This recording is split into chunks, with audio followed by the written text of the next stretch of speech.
Pour Baudelaire, l'imagination est la reine des facultés. Pour Pascal, elle est maîtresse d'erreur et de fausseté, et elle s'oppose à la raison. Pour les artistes, c'est un moyen de se défaire de la réalité, un espace de création libre. Elle permet de dépasser le réel et ses contraintes. Pourtant, l'imaginaire est en relation constante avec le réel. Il ne fonctionne pas sans lui, il peut être un refuge ou un exutoire. Il s'empreint constamment de nos désirs et de nos peurs face à la réalité qui nous entoure. Un fort intérieur, marqué par les passages bons ou néfastes du monde extérieur. C'est une réorganisation du réel propre à chacun. Durant cette exposition, on verra comment les artistes utilisent l'imaginaire pour déformer le réel et créer des images plus expressives et personnelles. Commençons la visite de l'exposition par cette œuvre de Madge Gill. Les couleurs sont le rouge, le bleu, le noir et le blanc jauni du papier. On remarque en premier lieu l'accumulation de motifs qui recouvrent quasiment l'entièreté de la feuille. Des formes géométriques, rondes, rectangulaires, ovales ou triangulaires, qui convergent souvent vers le centre. On y perçoit aussi deux visages de femmes coiffés d'un chapeau. Le reste ressemble à une réalité distordue, faite de couloirs, d'escaliers, une croix au centre et quelque chose qui ressemble à une table surmontée de plats dans la partie inférieure gauche de l'œuvre. Un mélange confus d'abstraction et de figuratif qui ressemble à une sorte de monde imaginaire où les lois de l'espace-temps ne fonctionneraient pas du tout comme dans la réalité. Les motifs sont dessinés au stylo ou au marqueur et sont minutieusement agencés de manière très précise et répétitive, en petites hachures agencées en damier ou en rayures. En bas à droite, un petit espace blanc avec une inscription écrite « Mein Rest ». C'est ainsi qu'elle surnommait l'esprit qui la guidait lorsqu'elle créait ses œuvres, probablement venant de « My Inner Rest », donc « mon repos intérieur ». Madge Gill est née dans la banlieue de Londres, élevée par sa sœur et par sa mère et placée dans un orphelinat à l'âge de 9 ans. Vers 1903, elle est initiée au spiritisme et à l'astrologie par sa tante. Elle se marie 3 ans plus tard et donne naissance à 3 fils, dont un mort lors de la naissance et un second qui succombera à la grippe espagnole. Un an après, elle se met à dessiner, broder et écrire, guidée par un esprit, Mein Inner Rest. Elle travaille debout, la nuit, et trace de manière obsessionnelle à l'encre de Chine et au stylo à billes un visage de femme coiffé d'un chapeau dans des décors à l'architecture imaginaire. Elle utilise comme support du carton ou du calicot. Les décors de Madge Gill ont des architectures impossibles et fantastiques. On dirait qu'elles viennent d'un univers en dehors du monde en 3 dimensions que nous connaissons, comme si les lois de l'espace-temps ne s'appliquaient plus. On a l'impression de se retrouver enfermé dans une maison labyrinthe où les choses s'expriment dans des directions en dehors du sens qu'on leur accorde quotidiennement, comme des couloirs, des escaliers, menant nulle part ou vers des directions inattendues. Les visages semblent se répéter, comme des figures qui semblent se trouver à plusieurs endroits en même temps. L'imaginaire de Madge Gill est comme un refuge suite à la mort tragique de 2 de ses enfants. Il nous rappelle une dimension spirituelle et supérieure, en dehors des lois de notre univers. Passons ensuite à cette œuvre de Charles Bénéfiel, sans titre, datant de 1999. Des couleurs monochromes, proches du niveau de gris ou du sépia. L'effet rappelle celui des vieilles photographies ou des vieux journaux, usés par le temps. Le sujet est central, un corps de poupée avec une tête d'homme, dans des détails très réalistes. Le dessin est réalisé à l'encre, de manière très minutieuse et obsessionnelle. Le visage de l'homme est tourné sur le côté, la bouche et les yeux ouverts, le regard vide, comme s'il gisait là, mort. Ça fait penser à une photographie post-mortem, au corps tordu, disloqué, amputé. Ça rappelle les photochocs des journaux, où on voit le cadavre d'une victime d'un attentat ou de guerre, ou d'un exécuté célèbre qu'on aurait décidé d'afficher publiquement pour prouver aux gens qu'il est bien mort. D'ailleurs, le corps a l'air épinglé, exhibé comme dans une vitrine, entouré d'une multitude de chiffres noirs, comme des codes secrets. Ces chiffres sont des rappels à l'identité de Bénéfiel, comme des numéros de téléphone. Le corps de la poupée est féminin, recousu par endroits, comme s'il s'agissait d'un assemblage de membres appartenant à différentes personnes. L'œuvre est sans doute très grande, comme la plupart de ses œuvres, et la technique est un pointillage à l'encre extrêmement méticulé, créant cet aspect photographique. Il crée un effet d'appareil argentique et vieux à l'aide de thé et de vernis. Bénéfiel est diagnostiqué avec les troubles compulsifs du comportement. Il a également connu une adolescence difficile, marquée par l'alcool et la drogue, et a longtemps été SDF. Il dessine depuis l'enfance, mais sa production est rare, très méticuleux. Il lui faut parfois plusieurs mois pour réaliser une œuvre. Ses œuvres mettent souvent en scène des vieilles poupées héritées de sa grand-mère, entourées de chiffres, comme des codes secrets témoignant de son identité. À l'aide de thé et de vernis, il donne à ses œuvres, souvent très grandes, une impression de vieilli, de vieux documents, de photos argentiques. Il dessine pour exorciser ses démons et les aspects négatifs de sa vie, comme un exutoire. L'imagination peut être un refuge, mais également le lieu où se tairent nos angoisses et nos démons. C'est une imagerie mentale et irréelle qui nous parle de nous-mêmes, de nos désirs et de nos peurs face à la réalité qui nous entoure. L'imaginaire de Benefiel est un exutoire, lui permettant de se délester de ses angoisses et de ses sentiments négatifs. Un imaginaire obsessionnel et tourmenté, empreint de vieux souvenirs qui se ressassent. Passons à Nils Sudo et à cette œuvre de Landart. Il s'agit d'une photographie d'un nid, visiblement de taille bien supérieure qu'habituellement. L'œuvre prend place dans un espace naturel et également constitué d'éléments naturels, des troncs d'arbres et des branches. L'œuvre inspire l'ordre, l'harmonie, la nature. La touche ici esthétique de l'homme sur la nature. Les troncs et les branches sont rassemblés naturellement, sans usage de fixateur, ce qui inspire également la temporalité, l'éphémère de cette œuvre, car elle n'est pas faite pour durer. L'aspect a une dimension un peu fantastique et poétique. Nils Sudo est né en Allemagne en 1937. Il en prend des études d'art graphique à Nuremberg, puis devient peintre. La nature le fascine, et c'est par elle qu'il entre dans la peinture. En 1972, il met la peinture de côté, car il trouve qu'elle parle de la nature de manière superficielle, et décide de la travailler à la source même. Il utilise ses promenades pour se perdre en nature et la réorganiser de manière nouvelle. Il utilise les éléments qu'il trouve sur place pour en faire quelque chose d'inédit, rappelant le caractère divin de la nature et avec une ambiance poétique et fantastique, mêlant sculpture éphémère, installation précaire et grand format photographique. Les changements que connaît la nature, intempéries, dégradations, font également partie de ses œuvres. La photographie saurait capturer ce moment éphémère en faisant une composition artistique qui peut être partagée en public. L'intention de Nils Sudo est de capturer la poésie de la nature et révéler son caractère divin. En réorganisant la nature, Nils Sudo en fait une composition imaginaire. Ses installations rappellent des paysages utopiques et un peu merveilleux qui ne prendraient pas place tout seuls dans le réel. Il parle de la nature de manière utopique et féerique. Son imaginaire est une reconstruction du réel, achevée via des éléments du réel, de la nature. On peut donc dire que l'imagination est une reconstruction du réel, déformée à partir de celui-ci, qu'il ne fonctionne qu'avec lui et non sans lui. Passons ensuite à ses œuvres de Libul, Cyborg. Sculpture en porcelaine, suspendue. Les sculptures sont blanches, donnant une impression de perfection. L'imaginaire futuriste et de science-fiction, emprunté à l'univers du manga. On y voit à la fois des formes humaines et monstrueuses, des corps de cyborgs post-humains mutilés, incomplets et laissés à l'abandon. Les formes féminines viennent y jouer une importance, dénonçant la manière dont le corps de la femme est sans cesse utilisé pour prôner une perfection physique utopique et en dehors de la réalité, qui devient alors une femme-machine. Les sculptures montrent une perfection, technologique ou physique, vers laquelle les hommes veulent tendre toujours plus. Pourtant, ces figures sont spectrales, incomplètes et mutilées, comme si cette perfection tendait finalement vers la dégénérescence. Libul est une artiste coréenne à l'imagerie futuriste, dénonçant l'obsession de l'homme pour les technologies et la perfection, qui le mène finalement à sa perte. Elle est née en 1964 et est une des artistes majeures de l'art contemporain coréen. Vers la fin des années 90, elle entame une série de sculptures dans lesquelles elle traite des thèmes de la manipulation du corps, du culte de la technologie et de la vulnérabilité de la femme. Elle créa différentes séries de statues, la série Cyborg, la série Monster, où elle mêle des engins futuristes à des organismes vivants, céphalopodes, et Paysages dystopiques, où elle aborde la structure sociale et culturelle qui définissent le comportement humain. Ces paysages sont des installations complexes, aux allures de villes futuristes, désertiques et dystopiques, comme des vestiges fragiles d'une modernité révolue. L'imaginaire de Libul est futuriste. Elle montre une vision angoissante, froide, déshumanité par la technologie omniprésente de notre société. Elle emprunte des univers aux blockbusters, mangas, jeux vidéo et autres diffusions de masse, montrant avoir des villes, des personnages de science-fiction pour dénoncer notre réel contraint dans une perfection superficielle, imaginaire et destructrice, dictée par les lois du paraître. Passons ensuite à cette œuvre de Rebecca Warren, nommée Elmenkrum et faite en 1998.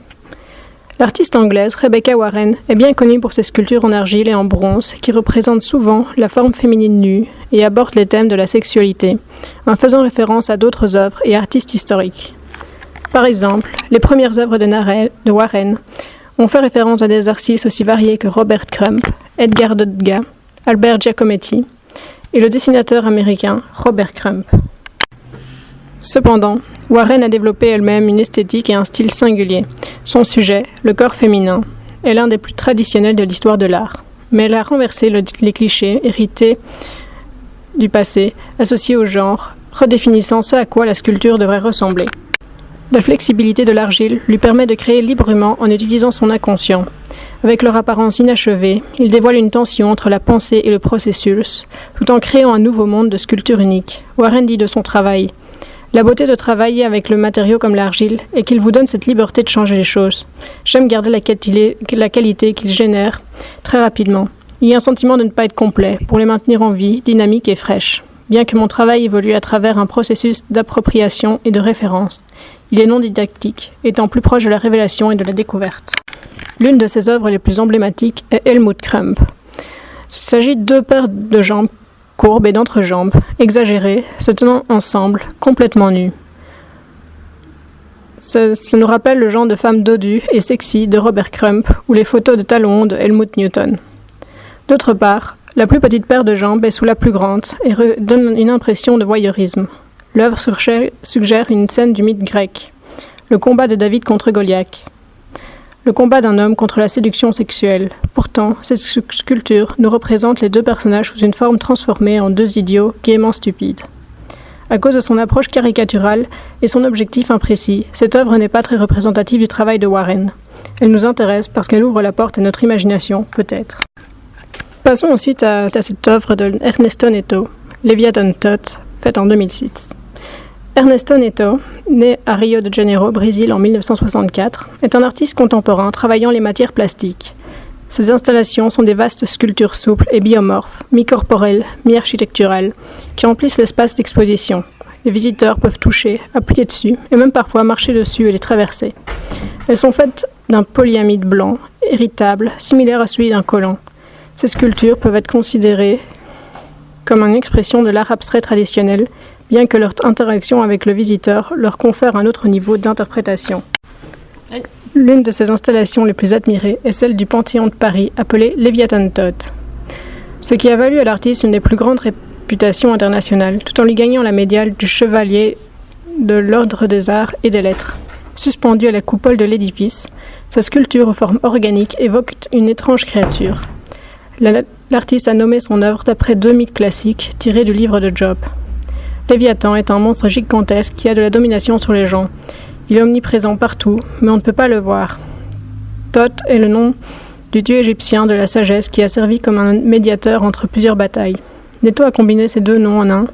Il suggère de la prononcer sans pause pour agrandir le son du nom et rendre leur identité et l'équilibre résultant du conflit entre la gravité et la halte. Donc, Leviathan Thoth signifie le dieu, mais c'est aussi une qualité rythmique.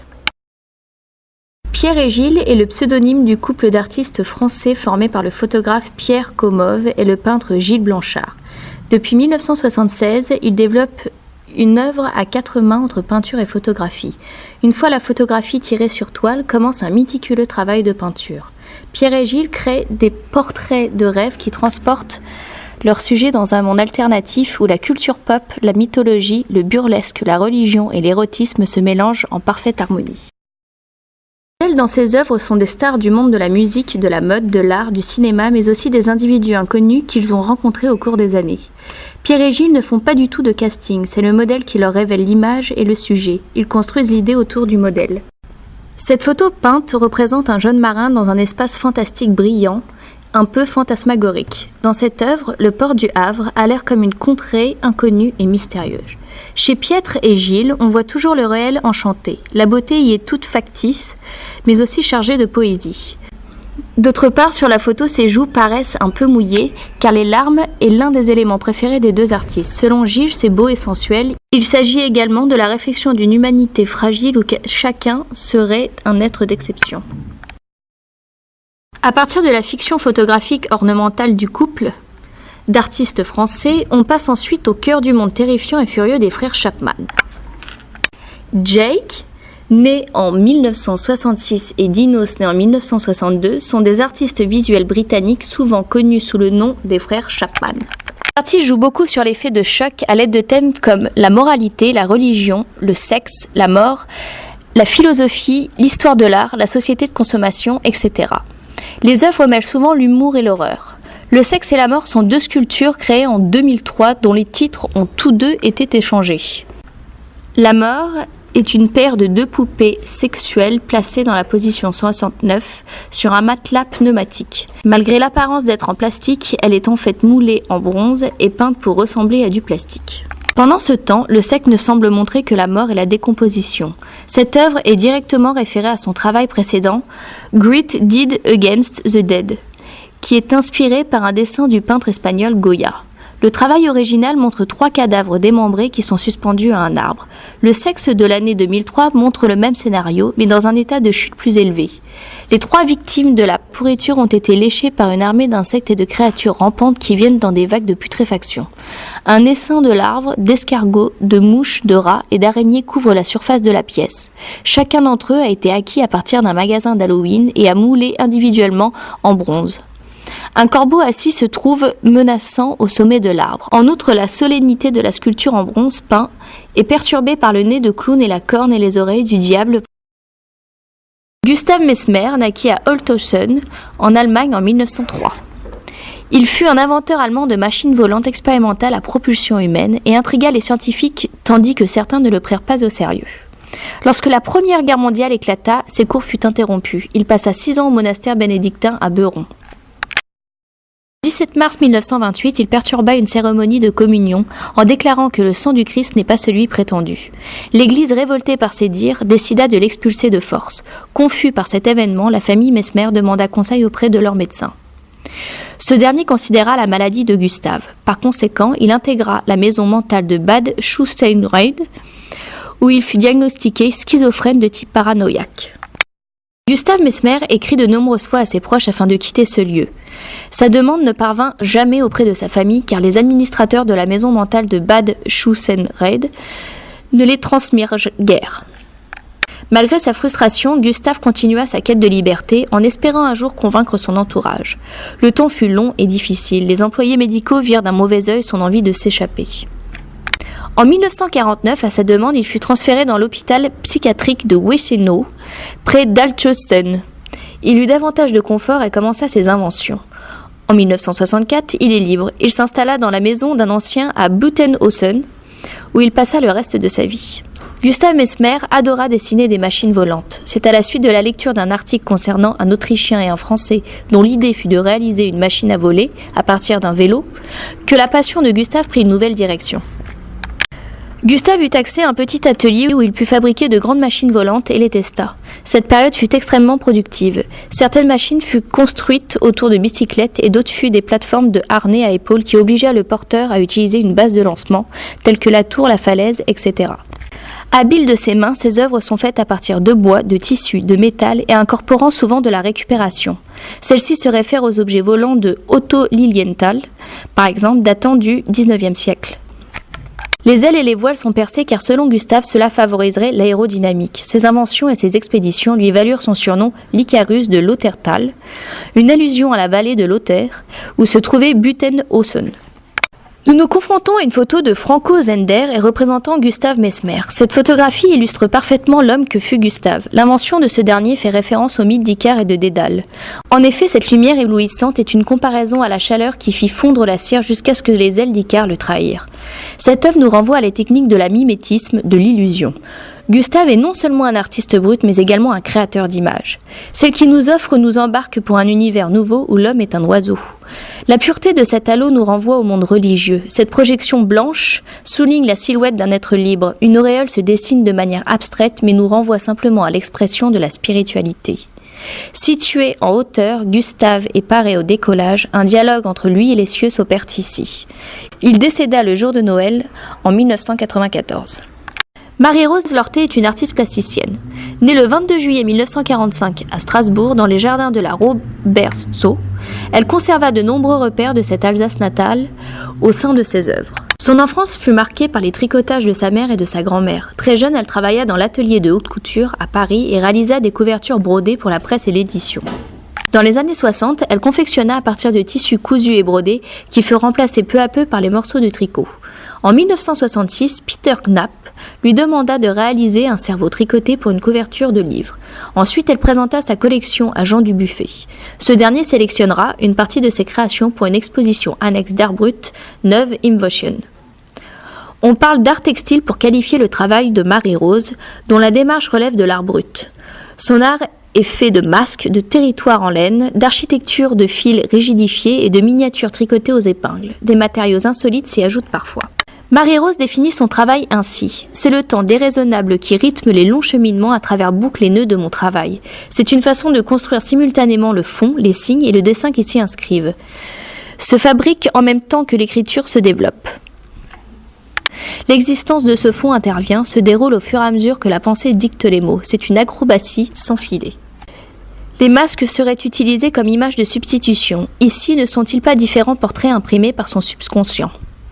Aux prémices de la naïveté et de la jeunesse, leur existence font fuir et calmer les mauvais esprits de l'inconnu. Cette tête théâtrale nous rassure quant à la diversité de l'humain. Son œuvre crée une unité.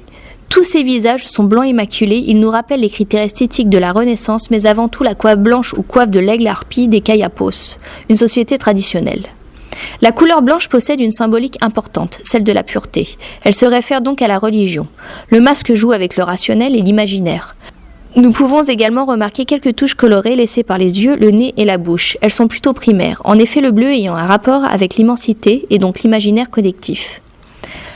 Le rouge représenterait l'amour des peuples ainsi que leur volonté de transmettre. Enfin, le sens des ombres est mis en valeur grâce à son savoir-faire. Celle-ci pourrait être le reflet des âmes que conservent ces masques. Ces images font perdurer une identité abstraite mais qui leur est propre. L'incarnation du masque au sens de Georges Bataille, c'est l'autoportrait en masque du visage démasqué qui se transforme alors à son tour en masque facial. Le corps est conçu pour le visage mais le visage lui-même n'existe que par lui. Lévi-Strauss. Janko Domšić naquit en 1915 à Maluđe, en Croatie. On sait peu de choses sur sa vie, il arriva en France vers les années 30 dans des circonstances qui restent floues. Janko dessina et écrit abondamment, thèmes religieux, politiques, maçonniques. Mes écrits sont codés, disait-il, chaque lettre d'un mot formant un autre mot et chaque symbole faisant partie d'un même système de codification personnelle. Inventeur génial de nombreux néologismes, il écrit en français bien que des mots croates ou allemands se glissent parfois et parla de lui à la troisième personne. Dans cette œuvre de Janko Domšić, notre vision est frontale, un personnage tout droit sorti d'un monde mystique. Ce papier a subi un acharnement de la part de son maître. Janko utilise les primaires du stylo à billes tels que le vert, le bleu et le rouge. La dernière étant sa couleur principale, nous voyons en elle le pouvoir. Sa technique sous-entend une individualité tourmentée et des êtres torturés. Au premier plan, un personnage qui paraît avoir une double personnalité, une double fonction. Percevons-nous un des plus grands criminels de notre histoire, Adolf Hitler. Il fusionne avec ce qui semble être un esprit puissant et déterminé. Cette force surnaturelle lui offre un statut à la fois suprême et universel. Ses bras sont étendus à la manière d'une crucifixion. Adolphe était-il martyr de ses démons ? Une certitude, des peuples ont été victimes de ses volontés. Des étoiles entourent l'homme dont le corps est incarné par le diable. Sur sa tête, il ne s'agit pas d'un pentagramme, car il y a 7 branches. Cependant, nous avons une étoile de David, combinée à la forme d'une auréole. À notre avis, le bien et le mal ne vivent pas en lui. Le bien étouffe son âme condamnée à la perdition. Accédera-t-il à la rédemption ? Son âme est-elle lavée de tout péché ? Nous pensons que les Juifs dévorent son fort intérieur. C'est une métaphore de la pensée de ce peuple exterminé durant la Seconde Guerre mondiale. De part et d'autre de ses hanches, nous constatons 2 croix gammées, une idéologie qui le maintiendra jusqu'à son dernier souffle. Enfin, cette personnalité historique est posée sur une sorte de partition. Adolphe adorait la musique classique. De gauche à droite, des ailes confectionnées à partir des étoiles juives, elles sont liées à ses yeux. Il est à la fois aveuglé par sa soif de domination et par cette idée de conquête. Janko Domšić s'éteignit en 1983, emportant avec lui les secrets de son art. Son œuvre est considérée comme l'une des plus complexes de l'art brut, une des plus rares aussi. Koutchaki naquit en 1939 au nord de l'Iran, dans une région rizicole, non loin de la mer Caspienne. Issu d'une famille très modeste, dès l'âge de 7 ans, il récolta le riz pour son propriétaire terrien. Il apprit également à lire, à écrire, seul. À 13 ans, il décida de quitter sa famille en espérant trouver une vie meilleure à Téhéran. Il construit sa vie de famille et vers la quarantaine, il débuta le dessin. Il fut décrit par ses proches comme une personnalité complexe, franche et obstinée. À partir de la soixantaine, son travail commença à être sérieux. Il se libéra sur de plus grands formats tout en utilisant un matériel de qualité. Son gendre, artiste professionnel, vit en lui un dessinateur talentueux. Avec le temps, le tracé de ses personnages s'épaissit et des formes généreuses apparurent, réalisées avec une technique proche de la hachure croisée, comme si soudainement il se délivra. Ses premiers dessins montrent sa fascination pour la figure primitive. Il représente aussi des animaux originaux et des demi-dieux. Avec humour, il dit « J'essaie de dessiner admirablement, mais voici ce qu'il en ressort. Peut-être y a-t-il un rapport avec mon passé difficile. Je commence à tracer quelques lignes, je les regarde et ensuite je vois une figure apparaître que je dessine. » Car il adopta seulement les crayons de couleur et le graphite, il fut surnommé l'homme de crayon. Ici, nous avons l'une des formes grisées créées par David Kouchaki, une abstraction donnant vie à une silhouette. Son sexe permet de l'identifier en tant qu'homme. En revanche, il possède des oreilles animales. Nous supposons donc que c'est un hybride. Il nous fait part de son animosité à l'égard de son passé. Nous avons l'impression d'un voile recouvrant l'intégralité de son corps. La transparence permet de voir un visage, plus précisément un œil fixant le spectateur. Cet être vivant semble se tortiller. Essaie-t-il de fuir sa situation? Nous sommes convaincus qu'il représente l'esprit de l'artiste. Ses souvenirs sont retranscrits et nous font partager sa sensibilité.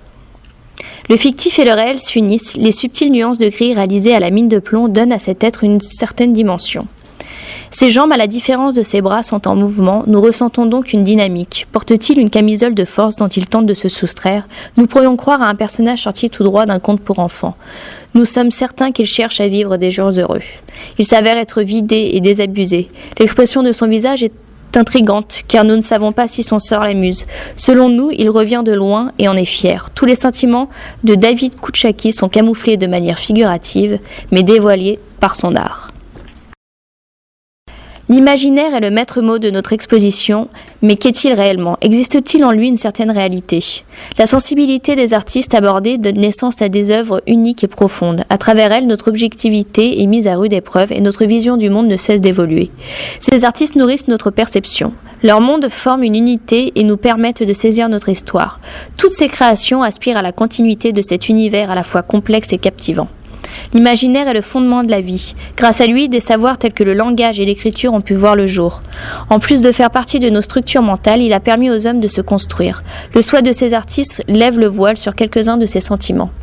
Finalement, le mystère régnant en chacun de nous n'est-il pas cet imaginaire? Nous pensons que l'imaginaire guide le tout.